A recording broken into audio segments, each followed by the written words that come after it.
All right, today we're going to be making Coq Au Vin, which is a classic French stew made with wine and chicken. So we're going to start out here going through all of our ingredients first, showing you what all goes into it. So chicken, of course, traditionally in France, when the dish was invented hundreds of years ago, was made with an elderly rooster, usually, like a tough cut of meat, which is why it's a stew. So closest you can come to that here, usually, unless you find an old rooster to kill, is getting chicken thighs. It's usually the best option, bone-in, skin-on chicken thighs. Somebody's crowing there. Of course, we'll have salt and pepper. For the fat, since this is France, we're going to be using butter as well as bacon. The bacon, we're going to render this down and have crispy bacon in here along with all the fat from it. What do you mean by render it down? So basically, we're just like you cook bacon, like when there's a lot of grease left over in the pan. So we're just going to use all that grease. Now, this is also you can use lardons, which is more of just the bacon fat, salted bacon fat, more common in French cooking. But I prefer using nice thick cut bacon, then you get more of the meat as well flavor. Got about, I think this is a 12-ounce bag of pearl onions, little bit onions like this. You can sometimes find these fresh in the supermarket, but it's, in my opinion, not worth it because they're a terrible pain in the ass to peel them. Just buy a bag frozen and defrost them. We'll have some thyme, which is going to go in here for additional flavoring, as well as a little bit of tomato paste to make this a richer, basically makes the dish richer flavored. Chicken stock, about 2 cups of chicken stock here. Ideally, you want to use stock instead of just chicken broth because stock has a lot of collagen in it. So if this was a refrigerator temperature, it would be solid like Jell-O, or almost solid, squiggly. So that's going to give you a lot of that mouthfeel of the richness. We also have here, this is the sofrito that I made before in our prior episode. So this is carrot, celery, and onion mixed together, and then basically slowly fried and caramelized. Similar to a French mirepoix. Normally this recipe, you just cook the carrot, onion, celery directly in there or, beforehand, but this adds a lot more flavor to it. And this is about 4 or 5 ounces. It's about a cup, half a cup, previously frozen. We've got about 4 or 5 cloves of garlic in here as well. And then we've got mushrooms and carrots. Got about 8 ounces of mushrooms quartered. And these are about 4 carrots. I think they're about 10 ounces, 10 to 12 ounces of carrot.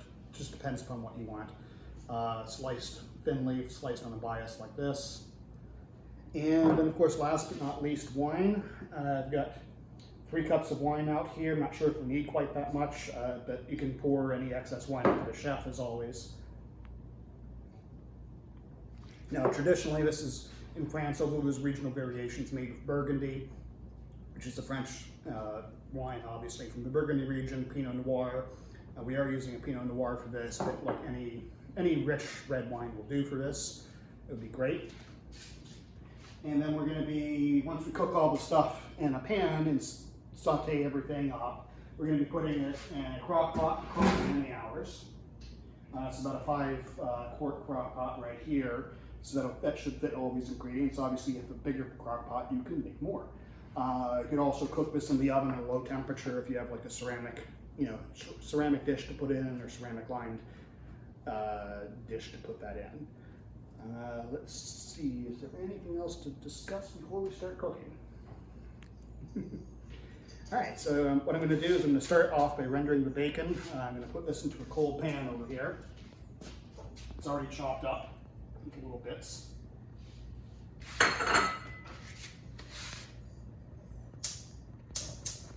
I'm jiggling. Hold on one sec, because this will be a part you'll have to edit out. Okay. So, like I said, starting this in a cold pan, maybe on about a medium flame or so, to render out slowly. As you can see, it's about already chopped up. As I said, this is about 4 ounces or so of bacon. There's usually about 4 slices of bacon, depending upon what you're using. They're usually an ounce each. So it's going to take a while. So it's probably going to take, well, let's see. We'll tell you how long it takes. Probably about 10 minutes or so to fully render down and cook. So we will be right back after this word from our sponsor. Puppy sponsor. Hi, buddy.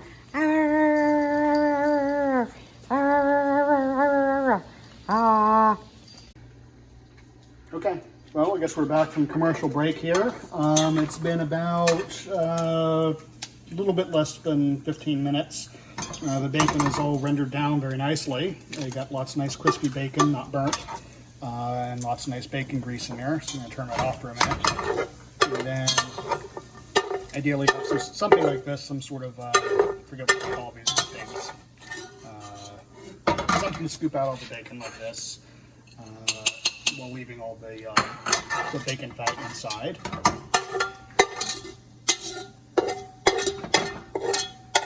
You have to get every single little piece out. Not absolutely. I mean, that's a good idea because otherwise it's going to cook for a long time. It might. But you can just take as much out as you. It is reasonable. It's not going to kill you if there's a couple pieces left in there, because all this is eventually going to go into the pot anyways.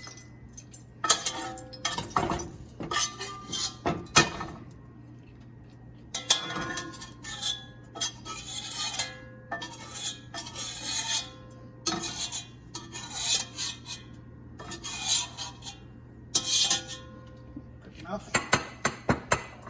So don't need that anymore. So now we got some nicely cooked bacon here, very tasty. We'll try not to eat it while we're cooking. Some recipes will have this, cook it with the stew while it's cooking.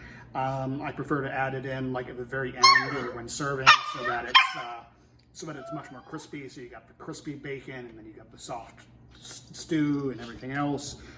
Obviously, the puppy wants some bacon, but he's not going to get any. At least not right now. So we're going to turn back on, like on a medium to medium-high flame, and we're going to dump in all of our carrots and mushrooms here.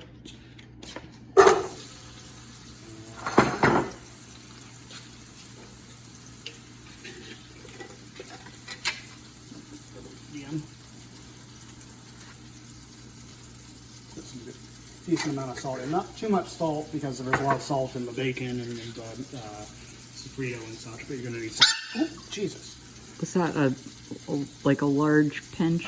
Yeah, that was maybe about well, I'm sorry I stepped on you. It's about less than a tablespoon, maybe up to a tablespoon. And put some pepper in here as well. And hold off from the onions and garlic for a minute, especially since the onions are already very soft and very wet. So we're going to let this caramelize. We're going to let this just slowly cook, slowly caramelize the carrots and mushrooms. Especially the mushrooms are going to pick up a lot of flavor in here. Did I already put pepper in here? Yep. Okay, good. Might need just a tiny bit more butter in there, but not right this second. So we're going to let this go. We'll come back to this after it's cooked down a little bit more and we're ready to put the next ingredient in. And until then, enjoy this message from our sponsors.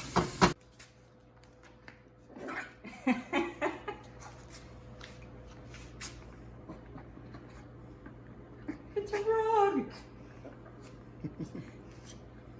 Oh my god, they have a rug!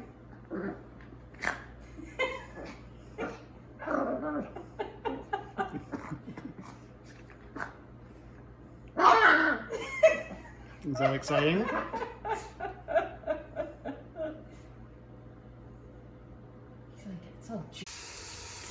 All right, so it's been about 15 minutes. As you can see, everything is caramelized down pretty nicely here. Mushrooms are getting a lot of color, so are the carrots. So now we're going to go ahead and throw our pearl onions in there.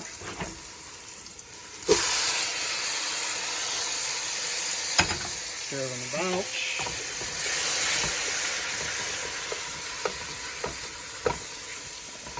And let these cook down for a little while. We'll come back to this in a couple of minutes. All right, it's been about another 10 minutes after I put the pearl, a little bit less than that, actually 7 minutes. Put the pearl onions in here. We're starting to get some color, so I'm going to add the garlic now. Just a tiny bit more butter. As a note, I had already put in maybe close to a tablespoon of extra butter before. So that's just like maybe a little more teaspoon, just to get a little more fat in there to start frying with the butter, sauteing it really. You mean the garlic? Yes, thank you. The chef has been consuming too much of the, what do you call that stuff? That red stuff? Yeah. Vino tinto. Si, or vin rouge in France. So it's a French dish, we should parler le français. Alright, we're going to let that sit for a little bit. Go, and blah, blah, blah. Take a quick look at the chicken here. So chicken's going to be the next thing that we're going to cook up. So we got our 8 pieces, 1, 2, 3, 4, 5, 6, 7, 8 pieces of chicken thighs here. We're just going to season them with salt and pepper.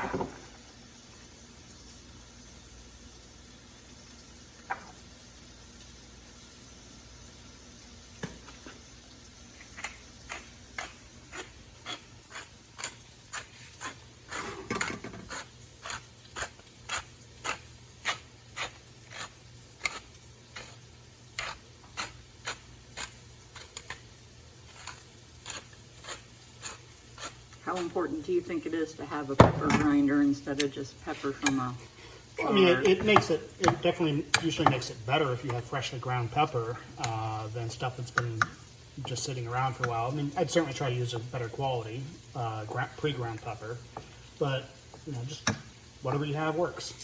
Let's go this again.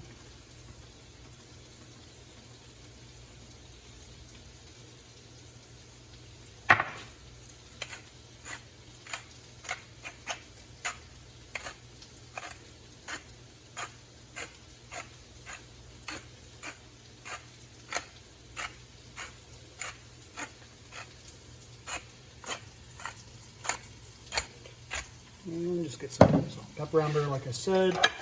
Check over here the garlic and onions. I'm just going to give us a couple more minutes to cook down. Then when we come back, we'll take all of this out. We will then start cooking our chicken for the Coq Au Vin. And that'll be it. Okay, great. So we got all of the vegetables done here, all nice and caramelized. Looks very tasty, tastes very tasty. So now we're going to start cooking our chicken. We're not really cooking it, we're just browning it. Getting a little bit of sear on it, rendering up a little bit of the fat, getting some nice browning. Some recipes for this will have you coat the chicken in flour first before browning it in butter. I don't like to do that. I don't think it's necessary, and then some of these gluten intolerant can't eat this. And there's other ways to thicken the dish later. So we're probably going to be able to fit 4 or so at a time in here. This is on a fairly high flame.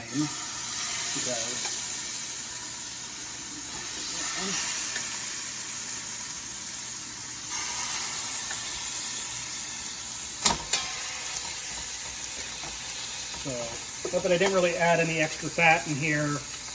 And this is now going to stick a little bit down there, and you want that. You don't want to use a non-stick pan for this because you've got all these nice brown bits in there, and we're going to make some more nice brown bits that we're going to get up with the wine by deglazing the pan when all of this is done. Probably take 1 or 2 minutes on a side, I'm guessing. Probably 2 minutes or so on a side to get them nicely browned up.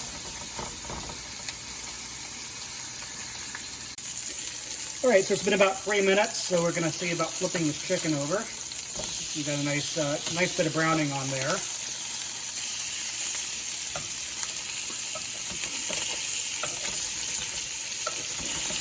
Sticking just a little bit where the pan was cooler, that's fine. If something sticks just a little bit in this case.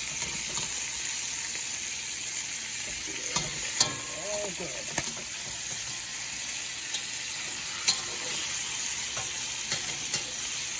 And we're going to just let these brown for another couple of minutes on the backside, and then do our next batch of chicken, and then we'll get everything mixed together very shortly. Alrighty, so we finished browning up all of our chicken here. As you'll see, I actually took all the skins off of the chicken. Once they finished cooking, I put the skins back in to let them brown a lot more, to add a lot more of this to the pan, because this is just going to turn gummy and nasty when you cook it in a stew. So the chicken's partly cooked. It's got some browning on it, which is good. What part would be gummy and nasty? Of the skin, if you left that. To me, at least, it is. Some people leave it in while they're cooking. I don't think it's necessary, and adds a lot of extra fat. I already poured off, like, pour a cup of that off of this. Okay. We're good now. So we got all this delicious brown flavor in here that we don't want to lose. So what we're going to do is deglaze the pan with some of the wine. That just looks like all burnt stuff. No, it's not burnt. It's just brown, not black.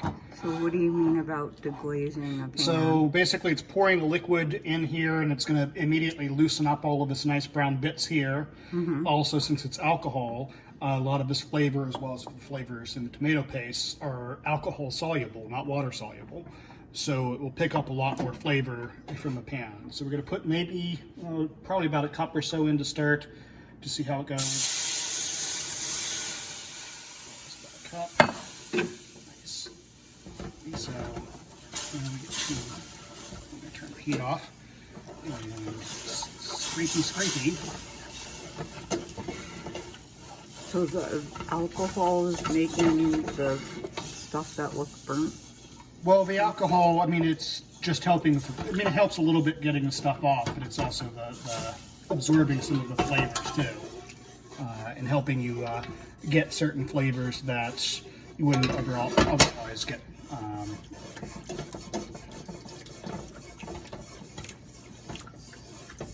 I always skip this part. That's why you because I didn't understand. That's why you don't use a non-stick pan for that, because otherwise you wouldn't be getting all of that. You wouldn't get all that nice flavor left behind. So now what we're going to do is just let this cool off for a second. We'll put some other stuff in. We're going to put in our sofrito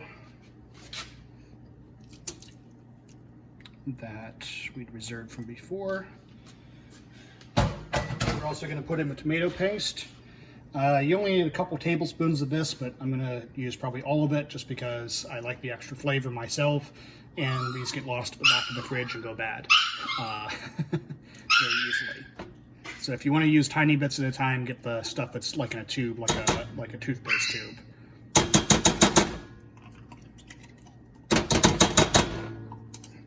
The reason I'm putting all of this back into the pan is not to cook it some more, but it's just to basically get things mixed up all nice and together, because the pot for the crock pot is not that big. It's harder to stir things and mix things together when you put it all in there. Great.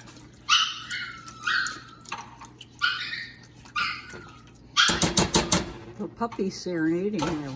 It is. So we're going to put all of our chicken back in. As you know, like, chicken's not cooked. It's just like cooked a little bit on the surface. So it's going to cook in the stew. Put all of these chicken bits back in here. Do that one.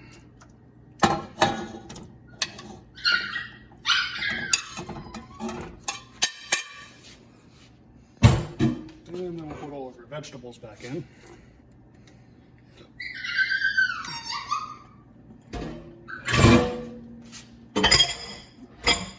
And then just makes it much easier to make sure all this stuff is pretty well mixed together before pouring it in our pot.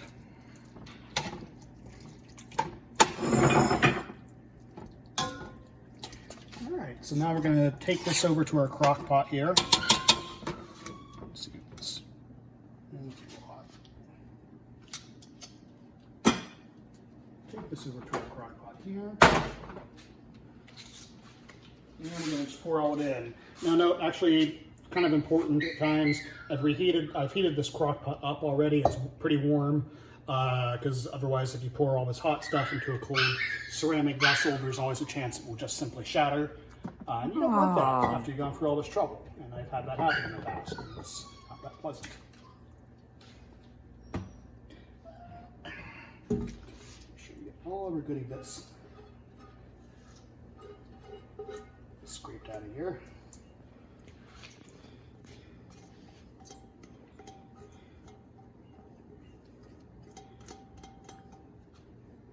Excuse me.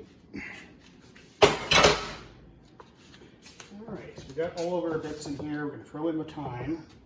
Note that I have the thyme tied together by a string just so we're not fishing out all these little bits of twig, the next day, because that can be a pain. I have to wait a whole day before I can eat this? Well, we can eat it tonight if you really want, but the intention was to have it tomorrow, but we'll see. So we're going to pour in our chicken stock here. See how much liquid we have. I'm just going to go with a cup to start here, and then maybe another cup or so of the wine. So it's pretty good. So this pot could have held like another packet of chicken probably. If we wanted to make a bigger recipe, then you would just like expand some of the amount of vegetables that you have in here, by a third. So that's all nicely together. Then we're going to just put this in our crock pot, cooker, and let her rip. So about maybe 3 or 4 hours on high, more than that on low. So this is something you could easily do the night before and then have it ready for the next day, or do first thing in the morning and have it ready at night. That's very nice. We'll put this on high for now. So when we'll come back to this later when it's all set, and we'll show about serving it out. All right, so our Coq Au Vin is all done here. I put it back on the stove to reheat after letting it sit for a little while.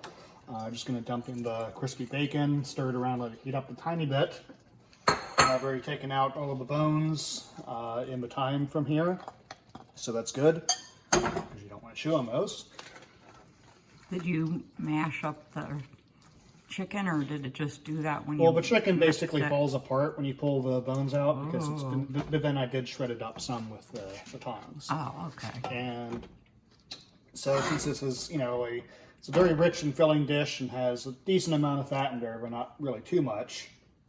Well, it's French, there's fat in there. So you should probably think about using, instead of American portions, use French portions for serving.